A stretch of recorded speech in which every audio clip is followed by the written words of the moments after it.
Margaret Calloway folded her napkin with such precision that the crease could have cut glass, and no one at the table noticed, because no one at the table ever noticed the precision of anything she did. Her husband had just called her by his sister's name in front of the shipping inspector from Boston, and he had not even paused. He had simply continued his sentence, the way a man steps over a crack in the pavement without looking down. Margaret did not flinch. She lifted her wineglass instead, and she smiled, and the smile was the most dishonest thing she had done in 9 years of marriage, because it looked exactly like forgiveness and meant nothing of the kind. If this story finds something true in you tonight, stay until the end. Tell us where you're watching from. We want to know how far Margaret's story travels. The dining room at the Calloway house on Beacon Hill had been designed, decades earlier, by a man who believed that a well-run table was the foundation of a well-run life, and Margaret had inherited that belief along with the house itself, though no one had ever asked her if she wanted either. She was 29 years old. She had been married to Edward Calloway for 9 of those years, since she was 20 and he was 26. In an arrangement her father had negotiated over a long winter of correspondence with Edward's 2 shipping fortunes, joining hands, the way 2 adjoining lots of land might be combined into one large, more useful parcel. No one had used the word love in any of the letters. Margaret had read them, later, in her father-in-law's study, after he died, and the boxes came to her to sort because Edward could not bear to do it himself. She had read every page standing at the window with the light fading, and she had understood, finally and completely, the precise nature of the transaction she had been part of since she was 20 years old. It was the autumn of 1881, and Boston in late October had a particular gray light that Margaret had come to associate with the season of dinners, the shipping season, when half the men in the city needed to be fed and flattered and seated correctly in order for cargo to move and contracts to be signed, and reputations to be either built or quietly dismantled over the soup course.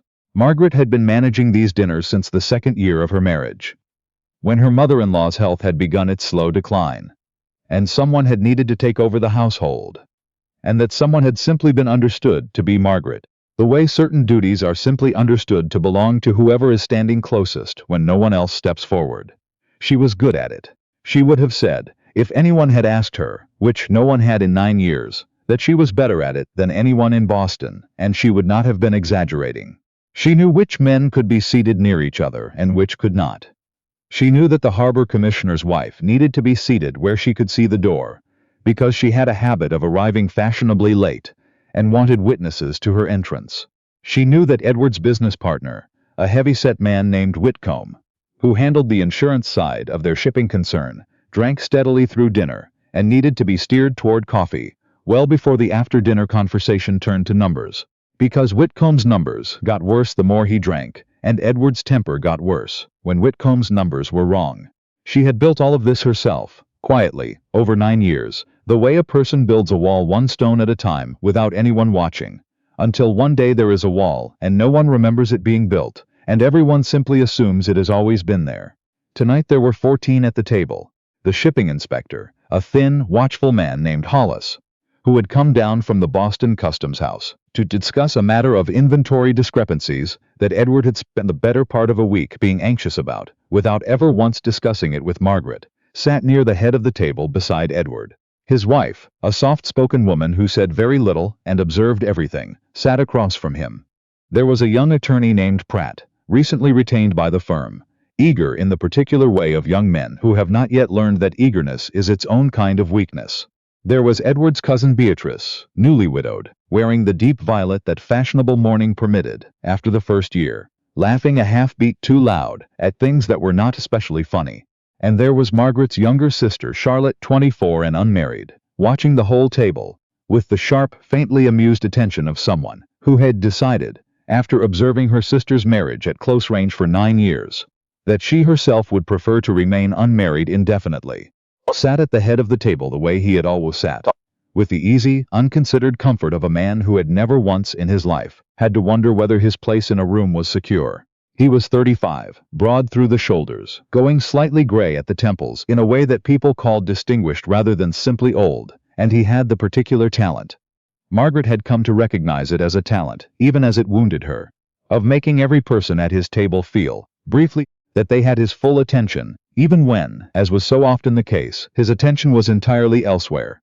It was over the second course, the soup having been cleared, and the fish not yet arrived, that the Inspector Hollis turned to Margaret with the polite, slightly formal courtesy of a man addressing his host's wife, and said, "And I understand, Mrs. Calloway, that you manage the household accounts as well as the table. Edward mentioned you keep remarkable records."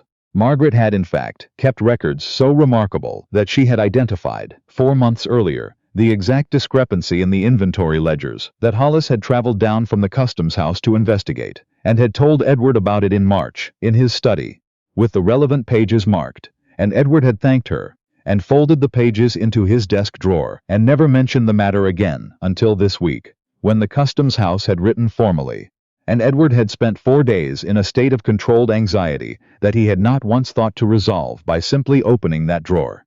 "I do keep records," Margaret said, and she was aware, as she said it, that Edward's eyes had moved to her with a flicker of something, not quite warning, not quite anything she could name, just a flicker, before he turned smoothly back to Hollis and said, "Margaret has the gift of detail, I've always said it. Charlotte, isn't it true your sister never forgets a name?" "She never forgets anything," Charlotte said, watching Margaret over the rim of her glass, and something in her voice made it sound less like a compliment than an observation offered to a jury. The fish arrived. The conversation moved, as it always did, toward the men's end of the table and the business of the evening, and Margaret returned to the quiet, practiced work of watching. Watching Whitcomb's glass, watching the inspector's wife, who had not spoken 6 words all evening and seemed to be cataloguing the room with the same careful attention Margaret herself used. And it was somewhere in this stretch, between the fish and the roast, that Edward, gesturing broadly to make a point about tonnage to the young attorney Pratt, said, without looking at her, without any pause at all, "Vivian will tell you, the numbers from the spring shipment never balanced properly to begin with." The table did not stop. No one's fork paused in the air. The conversation continued exactly as it had been continuing, because to the 11 other people at that table, Vivian was simply a syllable gone as soon as it was spoken, replaced a half-second later by Pratt's response about tonnage regulations. But Margaret had gone very still. Vivian was Edward's older sister, 3 years dead. She had died of a fever in the winter, Margaret, and Edward had been married 4 years, and Edward had not spoken her name aloud, as far as Margaret could recall, more than a handful of times since the funeral. Margaret had never once been compared to her, had in fact understood, in the particular instinctive way one understands the shape of an unspoken thing in a marriage, that Vivian existed for Edward in some private room she was not permitted to enter, a sister who had managed their father's household before their mother's death, who had, by every account Margaret had ever gathered second-hand, run that household with the same quiet, invisible competence. Margaret now ran this one. He had not noticed. That was the thing that settled into Margaret's chest like a stone dropped into still water, sending out rings that did not stop. He had said another woman's name, his dead sister's name, in the exact place where his wife's name belonged, and he had not noticed, had moved on to tonnage, and Pratt and the discrepancies Margaret herself had flagged 7 months earlier, and somewhere in the 11 seconds it took him to finish his sentence, Margaret understood something about her marriage that she had perhaps always known, and never let herself examine directly. That she did not occupy a name in this house so much as a function. That the precise, irreplaceable work she did, the seating, the accounts, the calendar, the careful management of every fragile alliance this family's fortune depended on, was work that could, in a moment of inattention, be attributed to anyone, a dead sister, a ghost, anyone who had once done the same invisible labor in the same invisible way. She did not say anything. She lifted her wine glass, and she smiled at Hollis, who had asked her something about her record-keeping, that she answered with perfect, practiced warmth, and underneath the table, her other hand was pressed flat against her knee, very still, the way a person holds still after receiving news they intend to consider later, alone, when there is no one watching to see what it cost them. The dinner ended at 10:30. Margaret stood in the front hall afterward, accepting coats, thanking Hollis for coming, watching Beatrice climb unsteadily into her carriage with the particular grace of a woman who had had one glass too many and knew it, and when the last guest had gone, and the house had gone quiet, she did not go upstairs to find Edward, who had retreated to his study with Pratt to continue the conversation about tonnage. She stood in the hallway for a long moment, in the particular silence of a house after a successful dinner, and she thought with a clarity that frightened her slightly, "I have been here before, not tonight." Always. She went upstairs. She did not cry. She sat at the small writing desk in her own room. Not the room she shared with Edward, which she had not shared in any real sense for longer than she allowed herself to think about, but the small adjoining room that had been hers since the second year of the marriage, ostensibly for correspondence and household business, in practice the only space in the house that felt entirely her own. And she opened the household ledger, and she looked at 9 years of her own handwriting, the careful columns, the precise sums, the small marginal notes to herself about which guests required which seating, which accounts needed renegotiating, which servants needed which instructions, and she understood that she was looking at the complete record of a life that had been organized entirely around making other people's lives function smoothly, and that not one entry in 9 years of ledgers bore her own name as anything other than the keeper of the record. She closed the ledger. She did not decide that night to leave. That was not how it happened, and she would have resented, later, any version of the story that suggested it had happened that simply, in a single dramatic evening. What happened that night was smaller and quieter than a decision. It was the removal of something, a kind of permission she had been silently extending to her own life. The permission to believe that this arrangement, however unequal, was simply what marriage was, what marriage cost, and that the cost was reasonable because everyone paid it.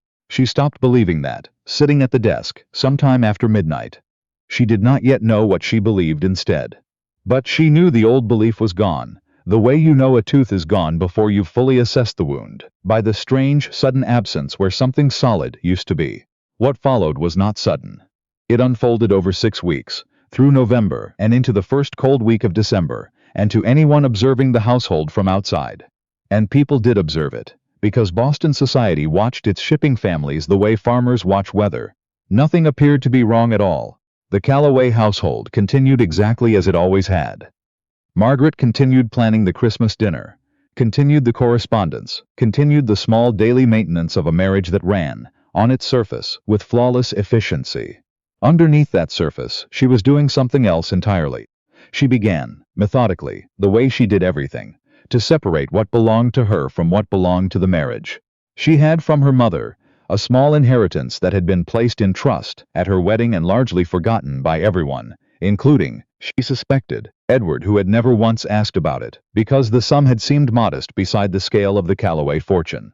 Margaret visited her mother's old attorney, a soft-spoken, careful man named Mr. Ashby, who had known her since she was a child, and asked him quiet, specific questions about what exactly was hers, free and clear, without Edward's signature required. It was more than she had expected, not a fortune, but enough for a small house, enough for a year, perhaps 2, of careful living, enough to not be dependent on Edward Calloway's goodwill the moment she stepped outside his door. She told no one, not Charlotte, though Charlotte watched her with an increasingly sharp, knowing attention through November, as though she could see the careful architecture being assembled behind her sister's composed face. Not her own mother, who would have been horrified and would have spent every visit attempting to talk her out of whatever she suspected Margaret was planning. She told only Mr. Ashby in a series of quiet afternoon meetings she scheduled under the cover of ordinary errands, and she found, in those meetings, something she had not expected to find. A man who listened to her with the same careful, undivided attention she had spent 9 years giving to other people's concerns. Who asked her what she wanted, a question so unfamiliar in its phrasing that she had to sit with it for a long moment before she could answer. What she wanted, it turned out, once she let herself say it aloud for the first time in years, was simple enough to say and enormous in its implications. She wanted a life in which her own name was not a function. She wanted to walk into a room and be seen as herself rather than as the instrument by which the room continued to function smoothly. She left on a Tuesday morning in the second week of December, before the household had risen, with one trunk that she had packed herself over several nights, a little at a time, so that no servant would notice the accumulation. She left a letter for Edward on the desk in his study, where he would find it when he came down. Not dramatic, not cruel, simply factual, stating that she had gone to stay in a house she'd taken in the South End, that she did not intend to return to Beacon Hill, and that she would write to him within the month, regarding the practical matters that would need to be settled between them. She did not mention Vivian's name. She had decided, in the writing of several earlier drafts she burned in the study grate, that explaining the precise wound was less important than simply, finally, removing herself from the place where it kept being inflicted. The house in the South End was small. 4 rooms, a narrow stair, a kitchen that required her to learn, for the first time in her adult life, how to manage a household with her own hands rather than through the careful delegation of servants. She had brought one woman with her, a sharp-tongued, capable housekeeper named Mrs. Doyle, who had worked in the Calloway kitchens for 11 years, and had, to Margaret's genuine surprise, asked to come with her the moment word had quietly circulated that Mrs. Calloway was establishing her own residence. "I've watched you run that house for 11 years, ma'am," Mrs. Doyle said, with the blunt practicality that had made her invaluable in the Calloway kitchen and would prove, in the months that followed, equally invaluable in the smaller house. "I'd rather watch you run your own." Edward did not come immediately. Margaret had expected, in some private corner of herself she did not entirely trust, that he would arrive within days, furious or wounded or both, demanding an explanation she was not certain she could give him in any form he would accept. Instead, 3 weeks passed in silence, and Margaret learned something in that silence that surprised her. She did not, in fact, miss the Beacon Hill house nearly as much as she had feared she would. She missed certain things. The particular quality of afternoon light in her old writing room. A few of the younger servants she had grown fond of. But she did not miss the dinners, the seating charts, the careful management of Whitcomb's drinking. She found instead in the small South End house a different kind of occupation. She began, at Mr. Ashby's quiet suggestion, assisting a small group of women, widows, mostly, and a few wives in circumstances not unlike her own, who were attempting to understand their legal standing regarding property and inheritance, a subject Margaret discovered she had an unusual gift for, having spent 9 years managing the precise financial architecture of a household, without ever once being permitted to claim any piece of it as her own. It was in late January, on a gray Thursday afternoon, when Margaret was at her small kitchen table, going over papers with 2 of the widows from her growing circle, that Edward finally came. He did not send word ahead. Mrs. Doyle answered the door, and Margaret heard her own housekeeper's voice in the front hall, cool and unsurprised, as though she had been expecting this visit for weeks and had simply been waiting for it to arrive on its own schedule. "She's occupied just now, Mr. Calloway. You'll want to wait." He waited. Margaret finished the conversation with her 2 visitors at her own pace, walked them to the door herself, and only then, with the small house quiet again, did she go into the front room, where Edward had been standing for the better part of 20 minutes, his hat in his hands, looking entirely unlike the man who had sat at the head of his own table with such unconsidered ease 2 months earlier. He looked, Margaret thought, studying him from the doorway, like a man who had spent 2 months being told no by a house that used to simply contain him without resistance, and who had not yet decided what to do with the fact that the world did not, in fact, automatically reorganize itself around his comfort. "You could have written," he said, finally, when the silence had stretched long enough that someone had to break it. "I did write," Margaret said. "I told you I would settle the practical matters by letter, and I have. Mr. Ashby has been corresponding with your attorney for 3 weeks. "That isn't what I meant." "I know what you meant." Margaret sat, finally, in the chair across from him, the small distance of her own front room between them, and found that she was not afraid of this conversation in the way she might once have been afraid of it. Fear required uncertainty about the outcome, and she found, sitting there, that she was no longer uncertain about anything that mattered. "You wanted me to write something that would let you understand this, without having to ask me anything directly. I'm not going to do that, Edward. If you want to understand it, you'll have to ask."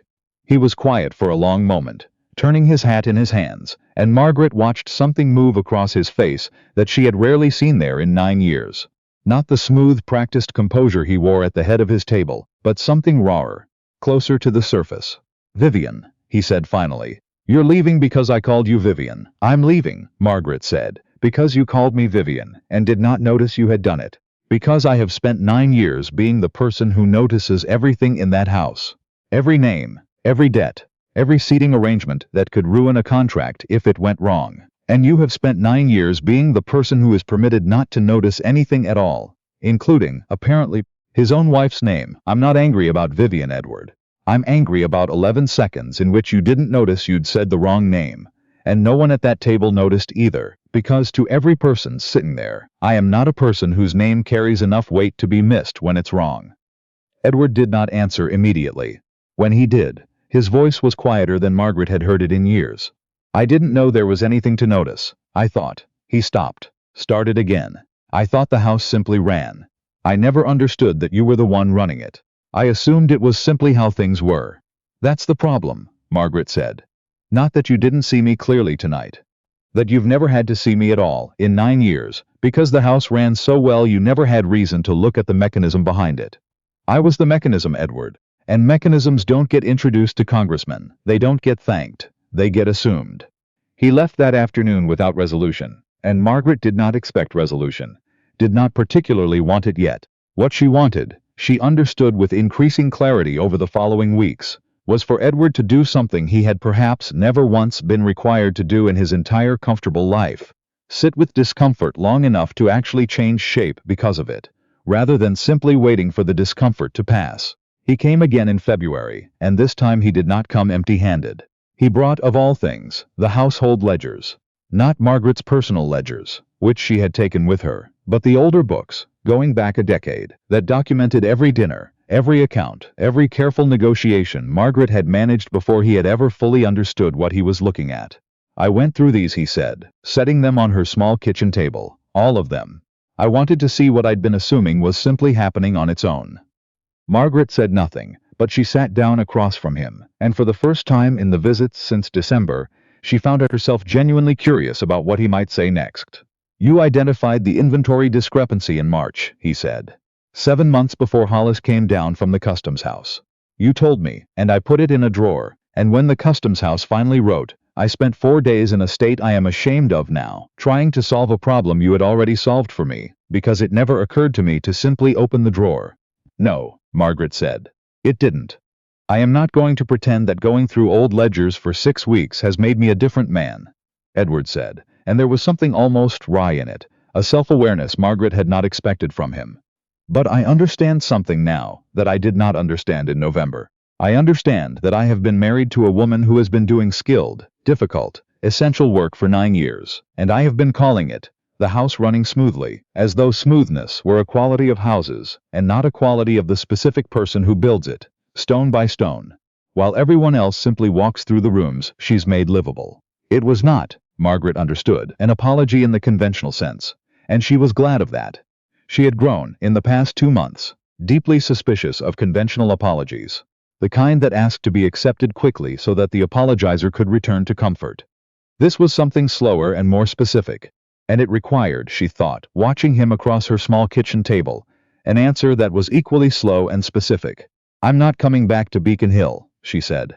I didn't come to ask you to. I'm keeping this house. I'm keeping the work I've started here, the women I've been helping, the arrangement with Mr. Ashby. I am Margaret Calloway in my own right now, Edward, not in relation to your dinners or your ledgers or your calendar, and I'm not going back to being anything less than that. I wouldn't ask you to, he said. Not for anything. She studied him for a long moment, the careful, watchful study she had once reserved for guests and seating charts, now turned deliberately on her own husband. Then I think, she said slowly, we might try to build something, not a restoration. Not going back to what we had and pretending it was simply interrupted. Something new, with different terms. What terms? If you come into my life now, you come into all of it. You meet the women at my table, and you understand that their legal troubles matter as much as Whitcomb's tonnage figures. You sit through an evening of conversation about property law, without steering it towards something more comfortable. You see me, not the house, not the ledgers, me, and if you slip, if I ever again watch you look across a room and not actually see who's in front of you, I will tell you, plainly, and you will have to hear it without flinching. I will hear it, he said, without hesitation. And something in the simplicity of the answer, no qualification, no defense, convinced Margaret, more than any longer speech could have, that he meant it. Come to the Thursday meeting then, she said. Mr. Ashby is presenting on widows' property rights to the full circle. I intend to argue with him about 2 points in the Massachusetts statute he's gotten wrong, and I would like you in the room. Something moved across Edward's face. Not quite a smile. Something more careful than that. You want me to watch you argue a point of law against your own attorney, in public. I want you in the room, Margaret said. Not managing your expression, not tolerating it. Actually proud, yes, he said. I can do that. He came on Thursday. The small meeting room above a bookshop on Tremont Street was crowded with women and a handful of sympathetic husbands. And Mr. Ashby spoke well, as he generally did, laying out the relevant statute with careful precision. And when he finished, Margaret stood from her seat near the front and raised a specific, sharply reasoned objection regarding the limitations on a widow's claim to property acquired during marriage. citing 2 recent cases Ashby himself had not mentioned. The room had the particular electric quality of a moment when someone says something genuinely better than what came before it. Ashby answered. Margaret responded. Ashby, to his credit, conceded the second point entirely. Near the back of the room, a man Margaret did not know leaned toward his companion and asked, not quietly enough, "Who is that?" Before his companion could answer, Edward, seated 2 rows behind, said clearly without being asked, "That's my wife, Margaret Calloway. She organized half the property petitions filed by this circle in the last 2 months. There isn't a man in this room who understands the statute the way she does, including Ashby, evidently." Margaret, several rows ahead, heard it. She did not turn immediately. She let the words move through her, the way something genuinely new moves through a person who has waited a long time, without quite believing it would come. Then she turned, just slightly, just enough, and found Edward already looking at her. Not with the absent expression of a man glancing toward a sound, not with the managed smile he had once worn for the benefit of every room he entered, but with full, unguarded attention. The look of a man who finally saw the woman in front of him and knew, without any doubt, exactly who she was. Margaret Calloway looked back across the rows, and she smiled. Not the smile she had worn at the dinner table in October, the careful, composed surrender of a woman deciding to leave, but something different entirely.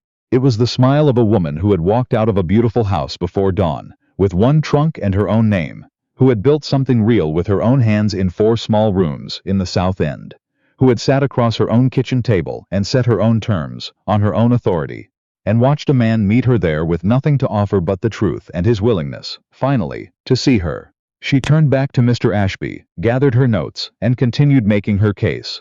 There was still work to be done, and for the first time in 9 years, it was entirely her own.